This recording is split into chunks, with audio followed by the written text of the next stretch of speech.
Sekarang anak-anak kan senang dengan musik hip hop, musik rap. Kenapa enggak gitu? Anak-anak itu dikembalikan ke ini loh orang tua kalian juga dulu atau masyarakat juga dulu punya seni yang diwariskan. Meskipun kan dari bambu, tapi ternyata bisa menimbulkan harmoni yang sangat indah. Di daerah saya itu ada petani nira, bawa lodong buat ngambil air nira. Nah, bagaimana caranya si lodong itu kita ukur dengan lubang tertentu, dengan besar lubangnya berapa diameternya, dan kita ukur bagaimana caranya mengeluarkan suara yang kita inginkan gitu. Makanya dongkur itu sebuah akronim dari lodong diukur.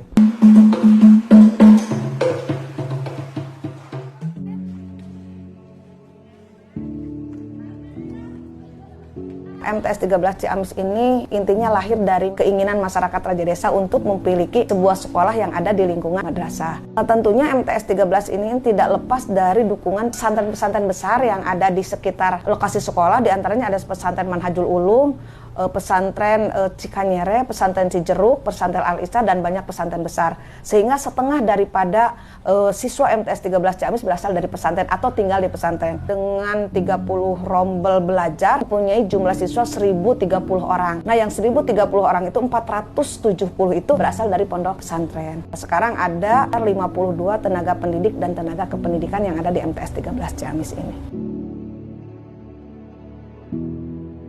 Karena Raja Desa simbol khasnya itu anyaman. Jadi sebagian besar masyarakat Raja Desa mata pencahariannya itu sebagai penganyam bambu. Tapi penganyam bambu yang secara tradisional seperti misalnya boboko, ayakan. Nah, dari itu saya kan berkenalan dengan Pak Yayat, Bapak Opet. Saya berkenalan dengan beliau itu di Pramuka. Saya sering cerita tentang bagaimana kondisi di Raja Desa. Kebetulan Pak Opet juga punya satu seni yang berhubungan dengan bambu ini gitu. Sehingga akhirnya saya tertarik, dan 2024 kemarin mulai Januari saya memanggil Pak Opet untuk mengembangkan seni dongkur di MTS 13 Ciamis. Karena memang kebetulan di daerah kami itu sangat cocok sekali gitu kalau seni dongkur ini dikembangkan. Terutama kan sekarang Raja Desa juga terkenal dengan mombokuinya, manusia boboko dan dudukui gitu. Sehingga kan saya berpikir gini, oh iya dari segi anyamannya udah dimunculkan, dari segi ininya sudah dimunculkan, akan lebih bagusnya lagi gitu kalau misalnya ada seninya. Kan itu perpaduan antara seni angklung dengan bahan dari yang bambu tersebut. Jenis bambunya gombong atau orang Sunda bilang awi surat. Kan yang mirip gombong itu ada bambu betung.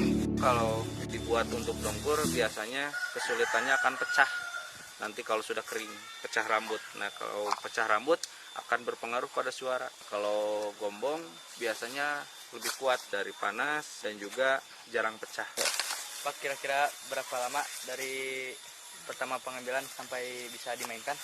Oh ya, proses pengambilan dari mulai diambil dari rumpun bambu sampai bisa dimainkan itu kurang lebih 3-4 bulan.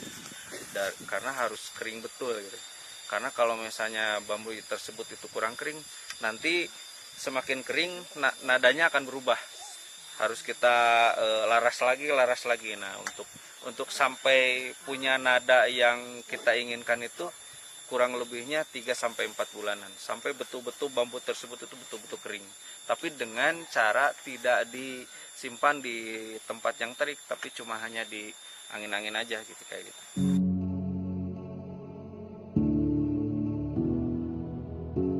Nama saya, nama asli Yayat Hayatul Hasani, sering dipanggil nama akrab Opet. Saya asli dari Ciamis, dari Dusun Kersikan, Desa Hanaperang. Sekarang saya ngajar di daerah Pasawahan, daerah pegunungan, lebih kenanya di Kecamatan Banyaranyar, ujung Ciamis, berbatasan dengan Kabupaten Pangandaran, di sebuah MI swasta, namanya MI Pasawahan. Saya menghonor di sana, TMT saya 1 Juli 2008, alhamdulillah masih jadi honorer sampai sekarang. Apa namanya, Bang Opet? Bang Mongrang. Bisa dibuat nada atau bagaimana ini? Bisa dibuat. Coba. Nah, ini kan beda. Coba. Nah,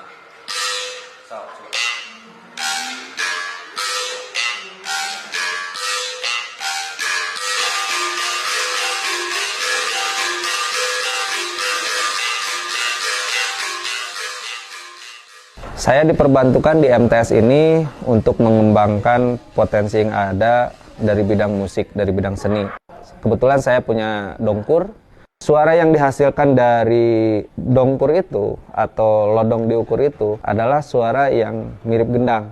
Ada gedugnya, ada kemprangnya, kayak gitu. Ketika dibuka, suaranya akan berubah. Contohnya gini.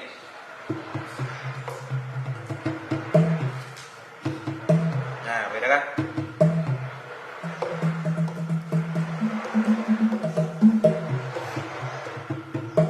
Nah, kayak gitu.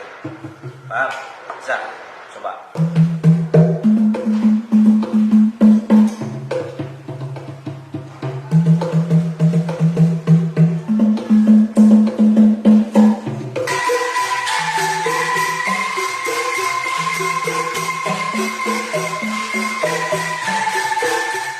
Awalnya itu saya ketemu dengan Abah Rukmana, dia orang Bandung, ya almarhum, sekitar tahun 2016. Nah, dia kebetulan mengembara dan tinggal di rumah saya. Kita berinovasi, membuat alat musik. Nah, Abah bikin indung sama anak, lalu saya sampai sekarang saya kembangkan. Jadi ada anak, ada indung, ada anak, ada alok.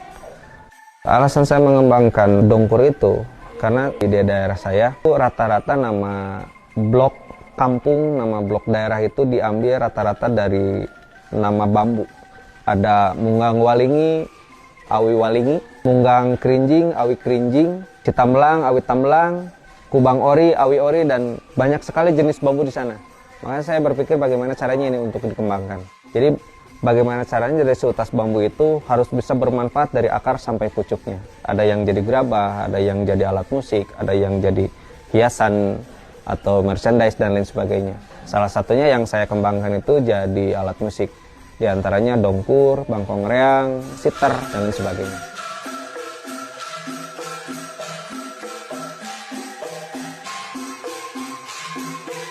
Memang benar bahwa ciri khas dari madrasah itu kan biasanya musik qasidah, musik hadroh, dan sebagainya. Saya juga ada di sini ekstrakurikuler yang mengedepankan tentang itu.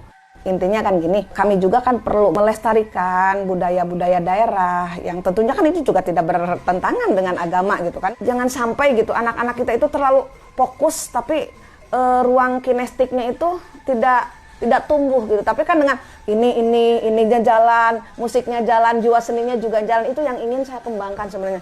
Ya sedikit mungkin dari orang yang pengen dulu, tapi minimal kan setidaknya meskipun mereka tidak jadi pemain, ada yang jadi pendengar, ada yang jadi penonton, itu yang ingin saya sampaikan. Pas pertama kali main itu ya keluar ya dari daerah itu, dari daerah sekolah. Pertama kali itu kita manggung ke HUT Kemenag, acara jalan santai. Langsung ke sini ada lagi undangan-undangan kayak pas habis main dari Kemenag.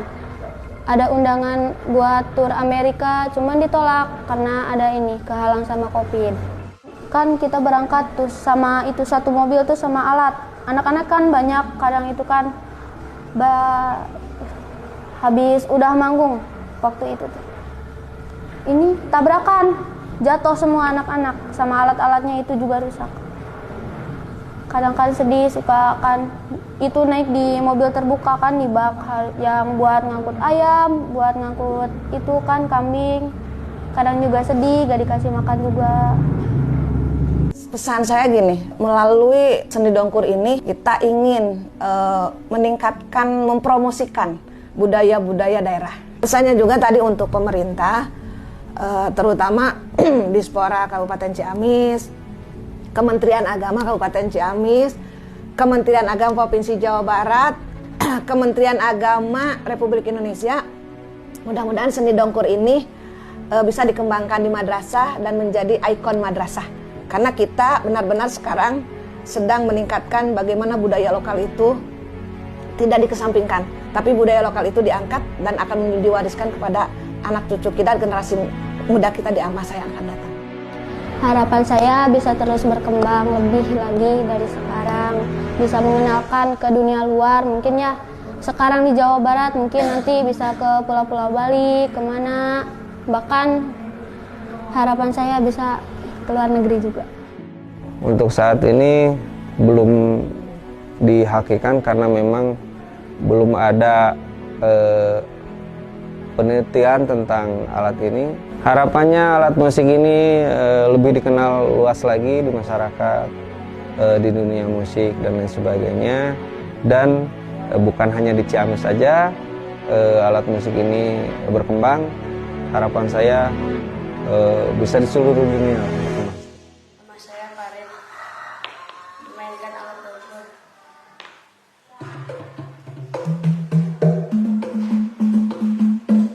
Perkenalkan, nama saya Hafid. Saya memainkan alat musik namanya alok. Nama saya Fian, saya memainkan alat kopel. Nama saya Feris, saya memainkan alat gong belah.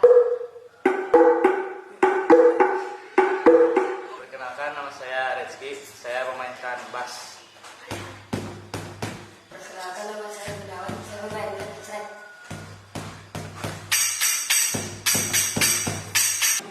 Nama saya Salman. Nama saya Syauki. Nama saya Wahid. Kami memainkan alat pemerian.